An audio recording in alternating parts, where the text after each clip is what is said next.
លេខកូដ828 Football Manager 2023ចុច2ដងចុច2ដងទៀតដល់ឡើង scroll ចូលក្រោម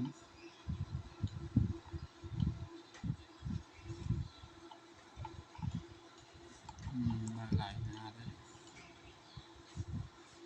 នេះលេខ 23XM ចុច2ដង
មកដល់កន្លែងនេះគេឲ្យដាក់ឈ្មោះនាមតកូលភេទអីចឹងទៅ